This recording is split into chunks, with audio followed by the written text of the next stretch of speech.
प्रभु यीशु मसीह के नाम से मैं आप सभी का स्वागत करता हूं।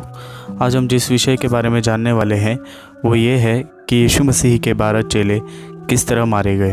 हम देखते हैं कि AD 33 में जब यीशु मसीह को क्रूस पर चढ़ाया गया, यह कहकर कि यह अपने आप को परमेश्वर का पुत्र कहता है, उसके बाद जब यीशु मसीह तीसरे दिन जी उठने पर स्वर्ग की ओर जा रहे थे तो उन्होंने अपने शिष्यों को यह आदेश दिया जो कि मत्ती 28 उसका 19 और 20वें वचन में लिखा है कि इसलिए तुम जाओ, सब जातियों के लोगों को चेला बनाओ और उन्हें पिता और पुत्र और पवित्र आत्मा के नाम से बपतिस्मा दो और उन्हें सब बातें जो मैंने तुम्हें आज्ञा दी है मानना सिखाओ, और देखो मैं जगत के अंत तक सदा तुम्हारे संग हूँ। यह आज्ञा पाने के बाद वे शिष्य सारे जगहों पर जाकर यीशु मसीह का प्रचार करने लगे, जिनमें से सबसे पहले तो हमें उनके एक शिष्य का वर्णन मिलता है जो कि याकूब, जो यूहन्ना का भाई था, जिसकी मृत्यु का समाचार हमें प्रेरितों 12 अध्याय उसका 1 और 2 वचन में मिलता है कि उस समय हेरोदेस राजा ने कलीसिया के कई व्यक्तियों को सताने के लिए उन पर हाथ डाले। उसने यूहन्ना के भाई याकूब को तलवार से मरवा डाला, जो कि AD 44 में हुआ था। फिर हम देखते हैं कि आंद्रियास, जो पतरस का भाई था, जो पहले यूहन्ना बपतिस्मा देने वाले का शिष्य हुआ करता था, जिसने यूहन्ना को यीशु मसीह की गवाही देते सुना और यीशु मसीह के पीछे हो लिया। ऐसा माना जाता है कि उसकी मृत्यु यूनानियों के शहर पात्रास में AD 60 में हुआ। आंद्रियास चाहता था कि उसकी मृत्यु प्रभु यीशु मसीह के समान क्रूस पर चढ़ा कर ना हो, इसलिए उसे X शेप वाले क्रूस पर बिना कील ठोके मारा गया। पर यह भी माना जाता है कि आंद्रियास उस क्रूस पर रहकर लगातार 3 दिन तक प्रचार करता रहा। फिर हम देखते हैं कि शमौन, जो पतरस भी कहलाता था, जिसके विषय में यीशु मसीह ने कहा था कि तेरा नाम पतरस है और इस चट्टान पर मैं अपनी कलीसिया स्थापित करूंगा। पतरस यीशु मसीह के मुख्य शिष्यों में से एक था। हम देखते हैं कि यूहन्ना रचित सुसमाचार के आखिरी अध्याय में यीशु मसीह ने पतरस की मृत्यु की भविष्यवाणी की थी कि वह किस प्रकार मरेगा। AD 64 में रोम में पतरस को क्रूस पर उल्टा लटकाकर मारा गया। क्रूस को उल्टा करने के लिए पतरस ने खुद कहा था, क्योंकि उसने कहा कि मैं इस योग्य नहीं कि अपने प्रभु के समान सीधे क्रूस पर मारा जाऊं। इसके बाद हम देखते हैं कि यूहन्ना, जो याकूब का भाई था और जो कि माना जाता है कि एकमात्र ऐसा प्रेरित रह गया जो अपने बुढ़ापे में मरा, यूहन्ना यीशु मसीह का प्रिय शिष्य था और जिसे यीशु मसीह ने कहा कि मरियम तुम्हारी माँ है। मरियम की मृत्यु के बाद यूहन्ना इफिसुस को चला जाता है, जहाँ पर उसने अपनी 3 पत्रियों को लिखा, जो कि पहला, दूसरा और तीसरा यूहन्ना है, जहाँ से यीशु मसीह का प्रचार करने के कारण पटमोस नामक टापू पर कैद करके उसे ले जाया जाता है।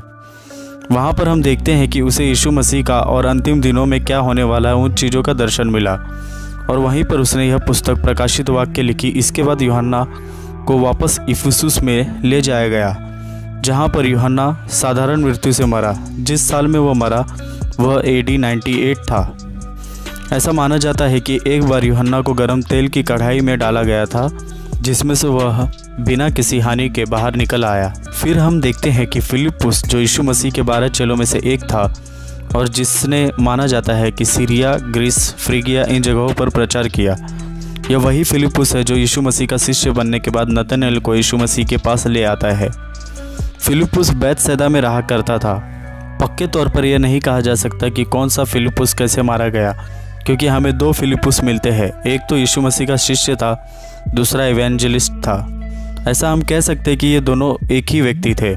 कुछ का मानना है कि उसे उल्टा क्रूस पर लटका कर मारा गया, और कुछ का मानना है उसे पथराव करके मारा गया, और कुछ का मानना है कि उसका सर धड़ से अलग कर दिया गया। इसके बाद हम देखते हैं कि बरतुल्मै, जो यीशु मसीह के 12 शिष्यों में से एक था, जिसे फिलिप्पुस ने यीशु मसीह के पास लाया था, बरतुल्मै को नतनएल के नाम से भी जाना जाता है। बरतुल्मै भारत में आया था और वहाँ पर प्रचार करने के बाद अर्मेनिया को चला गया। अर्मेनिया में प्रचार करने के बाद वहाँ के लोगों ने बरतुल्मै के शरीर से चमड़ी को छील दिया और उसके सर को धड़ से अलग कर दिया गया। यह वही नतनएल है जिसके विषय में यीशु मसीह ने कहा, देखो सच्चा इजरायली जिसमें कोई दोष नहीं। इसके बाद हम देखते हैं कि थोमा, जो कि दिदुमुस भी कहलाता है, उसने यीशु मसीह पर विश्वास नहीं किया था जबकि वह जी उठे थे। उसने कहा था कि जब तक मैं उसके पंजर में अपने हाथ को ना डाल लूँ तब तक मैं विश्वास न करूँगा। तब यीशु मसीह ने उसे मिलकर कहा कि हे थोमा, मेरे पंजर में अपने हाथ को डाल और अविश्वासी नहीं परंतु विश्वासी बन। इस पर उसने पश्चाताप किया था और उसके बाद प्रचार करते करते भारत तक आया और भारत में पहुंचने के बाद उसने केरला में 7 कलीसियाओं की स्थापना की। उसके बाद वे तमिलनाडु के मैलापुर डिस्ट्रिक्ट में जाकर वहां पर प्रचार करने लगा। वहां पर कुछ लोगों ने उसके प्रचार को सुना और जलन से भर उठे और उन्होंने उसका पीछा किया और उसे घात किया। तमिलनाडु में आज भी हमें सैंथम करके एक बेसिलिका दिखाई देता है जो कि माना जाता है कि थोमा के कब्र के ऊपर बनाया गया है। मत्ती जो कि चुंगी लेने वाला था, यीशु मसीह ने उसे चुंगी लेते हुए देखा और उसे कहा, मेरे पीछे हो ले। वह अपना सब कुछ छोड़ के यीशु मसीह के पीछे हो लिया और उसने कई सारे जगहों पर प्रचार किया और प्रचार करते करते इथोपिया और इजिप्ट में भी प्रचार किया। आखिर में मत्ती का इथोपिया में घात किया गया। हल्फई का पुत्र याकूब, जो छोटे याकूब के नाम से भी जाना जाता था, जब वो यरूशलेम के मंदिर की चोटी पर से लोगों को प्रचार कर रहा था तब लोगों ने उस पर पत्थरवाह किया और उसे मार डाला। फिर यहूदा, जो तद्दे भी कहलाता था, माना जाता है कि वो और शमौन कनानी जब सीरिया को जाते हैं वहाँ पर वो दोनों मूर्तियों में से दुष्ट आत्माओं को निकालते हैं, जिस पर वहाँ के लोगों को गुस्सा आया और उन्हें मौत के घाट उतार दिया। वह बिल्कुल साफ मौसम था। तब आकाश से बिजली गिरी और वहाँ के मंदिर का 3 टुकड़ा कर दिया और उनके शरीर को कोयले में बदल दिया, जिसे देखकर वहाँ के राजा ने उनके नाम पर चर्च खड़ा किया। फिर शमौन कनानी के मौत के बारे में बहुत सारी बातें लिखी गई हैं जिन पर विश्वास करना कठिन होगा। कुछ का मानना है कि उसे इबेरिया में मारा गया, कुछ का मानना है कि उसे सामरिया में क्रूसित किया गया और कुछ का मानना है कि जब वो प्रचार करते हुए ब्रिटेन पहुंचा तो वहां पर उसे मारा गया। फिर हम देखते हैं कि पौलुस, जो कि 12वां प्रेरित माना जाता है, जब यरूशलेम में उसे पकड़ा गया तब उसने फेस्तुस से मांग की कि उसकी सुनवाई रोम में हो, जिस कारण उसे रोम ले जाया जाता है। रोम ले जाने के बाद वहाँ पर उसे 2 वर्ष की छूट दी जाती है और वो वहाँ भी मसीह का प्रचार करता है और फिर स्पेन में जाकर मसीह का प्रचार किया। वहाँ से लौटने के बाद सम्राट नीरो ने उसे फिर कैद कर लिया और उसके सर को धड़ से अलग कर दिया। पौलुस का चुनाव यीशु मसीह के द्वारा अन्य जातियों में प्रचार करने के लिए हुआ था।